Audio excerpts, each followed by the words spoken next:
Guys, alam niyo ho ba kung ano ang tawag din eh? Ito nga po pala yung simila ng alimango. Kung tawagin ho ito ay langaw-langaw eh. Galing nga ho pala ito ng Catanduanes. Ang kain naman po ng langaw-langaw na galing Catanduanes ay magagaspang ho ito. At siguradong bulik pa ho ito. Purong bulik. Ito nga ho pala yung hulog namin noong December at hinarvest na ho ngayong April eh. Kanina lang ho nila hinarvest yan. Ang lalaki nga ho eh. M7 daw ho yung sukat na yan. Partial harvest lang po ito mga idol. Ang ginagawa po nila ay pinipili ho yung matataba. At yung mga payat nga ho pala binabalik ho nila sa fly stand para ho patabain ulit eh. After 2 weeks o 3 weeks po pwede na ho ulit nila itong harvestin eh. 2,500 nga ho pala ang kanilang hinulog na langaw-langaw din eh. Isa't kalahating hektarya nga ho pala ang pinaglalagyan nitong alimango na to. May kasama din ho itong sugpo at bangus. Polyculture ho ba ang tawag dito? Ayun nga ho at may binabay nga silang nahuli. Tulad nga ho niyan eh, mataba yung nahuling alimango na binabay kaya pinapakaon eh. May mga maliliit din ho silang nahuhuling alimango at binabalik din ho nila ito. Ito nga ho pala yung nahuling nila eh.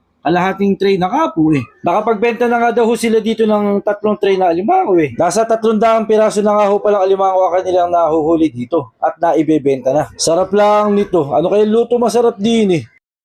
At may pa, ano pa si paring tek eh. Sarap nito. Pare, salamat. Salamat, pare. Pare, salamat.